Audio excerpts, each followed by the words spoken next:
Welcome to the show. Mezo Reza Tulu presentation.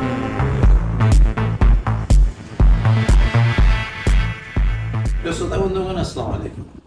আমি major Reza টুলু, একাত্তরের মুক্তিযুদ্ধের জানা অজানা তথ্য নিয়ে হাজির হয়েছি আপনাদের সামনে। এটা আমার 18 নম্বর পর্ব।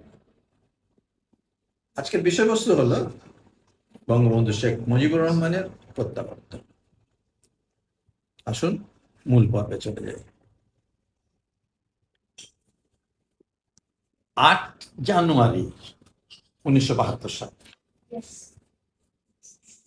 রাত 3টার সময় পাকিস্তান রেডিও থেকে প্রচার করা হয় যে শেখ মুজিবুর রহমান পিআইয়ের একটা বিমানে করে রওনা দিয়েছেন, কিন্তু রওনা দিয়ে কোথায় যাচ্ছেন, কোথায় যাবেন, এসব কিছু জানানো হয়।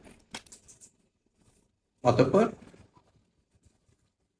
রয়টার সংবাদ সংস্থা থেকে প্রচার করা হয় যে শেখ মুজিবুর রহমানকে নিয়ে পিআইয়ের বিমান লন্ডনের হিথ্রো বিমানবন্দরে নেমেছে,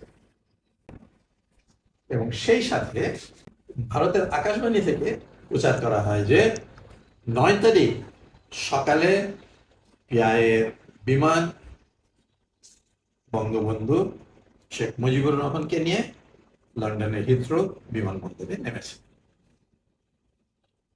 এদিকে বিবিসি তাদের নির্ধারিত অনুষ্ঠান বাদ দিয়ে বঙ্গবন্ধু শেখ মুজিবুর রহমানের উপরে চলমান প্রচার শুরু করে।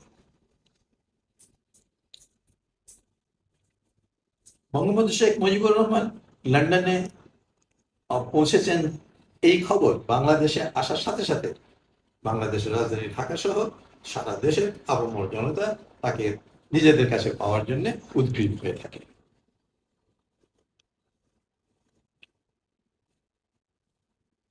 জানুয়ারি 10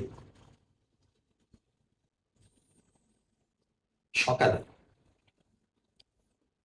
ব্রিটেনের রাজকীয় বিমান বাহিনীর একটা বিশেষ বিমানে বঙ্গবন্ধু শেখ মুজিবুর রহমান তিনি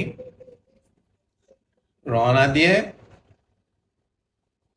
দিল্লি পালাম বিমানবন্দরে পৌঁছান, এবং সেখান থেকেই সেখানে কিছুক্ষণ তিনি অপেক্ষা করেন, এবং সেখান থেকে একই বিমানে বেলা 1:41 তিনি ঢাকার তেজগাঁও বিমানবন্দরে এসে পৌঁছান।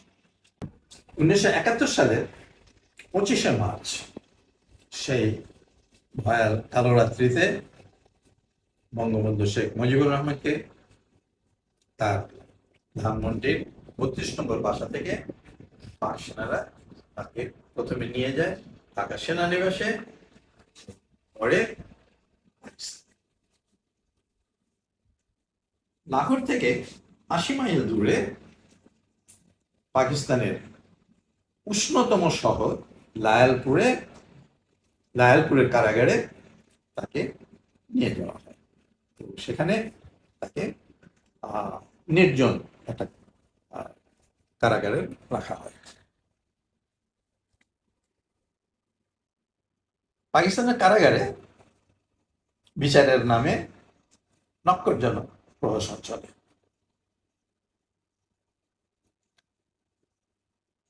জেনারেল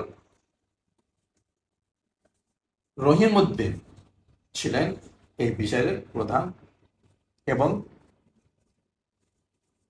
এই বিচার লায়ালপুর ট্রায়াল নামে পরিচিত। 4 ডিসেম্বর 1971 সালে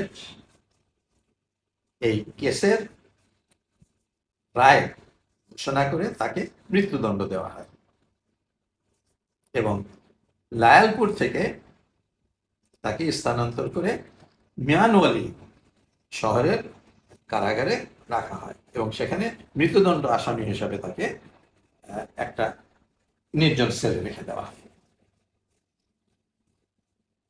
তবে 16 ডিসেম্বর 1971 সালে পাকিস্তান বাহিনী আত্মসমর্পণ এবং বাংলাদেশ স্বাধীন হওয়ার পরে 21শে ডিসেম্বর 1971 সালে মিস্টার জুলফিকার আলী ভুট্টো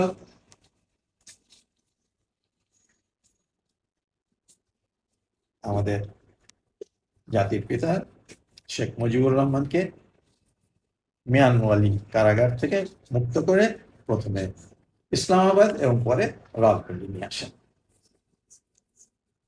সেখানে অবস্থানকালে মিস্টার ভুট্টো শেখ মুজিবুর রহমানের সাথে আলোচনা শুরু করেন এবং তিনি প্রস্তাব দেন যে পাকিস্তানের সাথে কনফেডারেশন গোছের একটা সম্পর্ক বজায় রাখার জন্য। কিন্তু সমস্যা হলো বঙ্গবন্ধু তখনো জানেন না যে বাংলাদেশ স্বাধীন হয়েছে কিনা কিংবা বাংলাদেশের কি অবস্থা। তাই তিনি এখানেও তার দূরদর্শিতার পরিচয় দিলেন।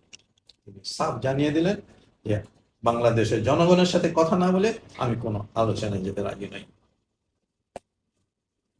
অগত্যা রাওয়ালপিন্ডি বিমানবন্দরে জুলফিকার আলী ভুট্টো নিজে তাকে বিদায় জানান এবং লন্ডন হিথ্রো বিমানবন্দরে তাকে অভ্যর্থনা জানান সে সময়কার অনানুষ্ঠানিক বাংলাদেশ মিশনের ভারপ্রাপ্ত প্রধান এম.এস.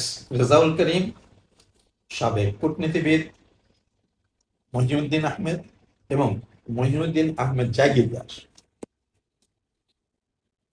হিথ্রো বিমানবন্দর থেকে তাকে সাথে নিয়ে তারা সোজা চলে আসেন লন্ডনের বিনোদী হোটেল ক্লোরিজে। সেই দিনই বিকালে ব্রিটেনের প্রধানমন্ত্রী এডওয়ার্ড হিথের সঙ্গে 10 নম্বর ডাউনিং স্ট্রিটে বঙ্গবন্ধু ডক্টর কামাল হোসেনকে সাথে নিয়ে তার সাথে দেখা করেন।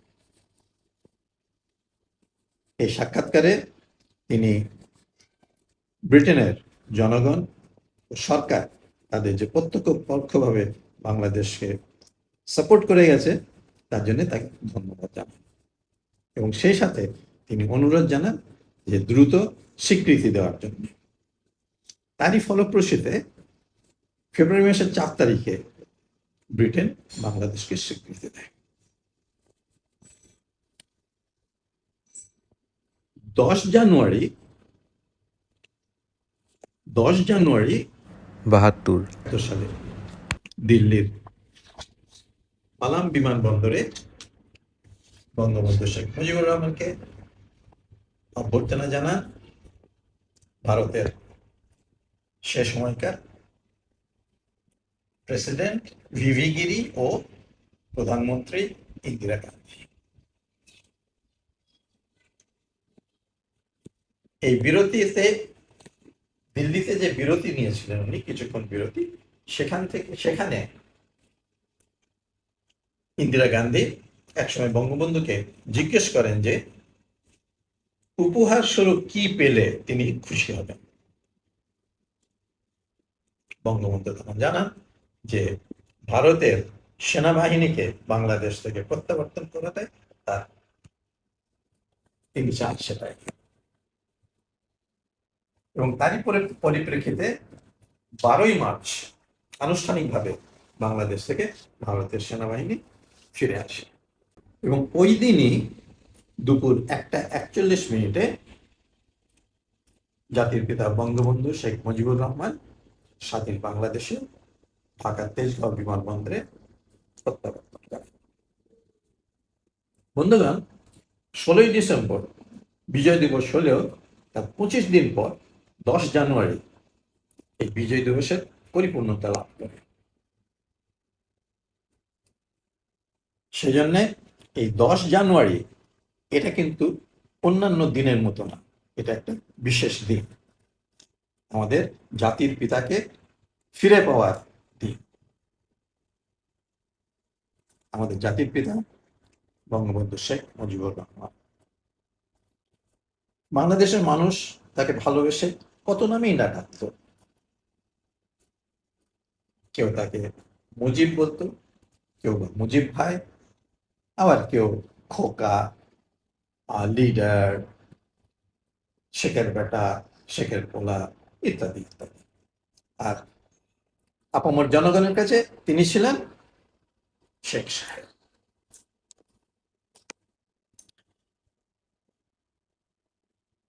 কিউবান বিপ্লবী প্রেসিডেন্ট ফিদেল কাস্ট্রো বঙ্গবন্ধুর পাহাড় সম ব্যক্তিত্ব, তেজস্বী চরিত্র, অদম্য সাহস দেখে বলেছিলেন, আমি হিমালয় দেখিনি, তবে শেখ মুজিবকে দেখেছি। শ্রোতা বন্ধুগণ, আমার আজকের পর্ব আমি এখানেই শেষ করছি। আগামীতে ইনশাল্লাহ আরো নতুন নতুন তথ্য নিয়ে আপনাদের সামনে হাজির হব। আল্লাহ হাফিজ।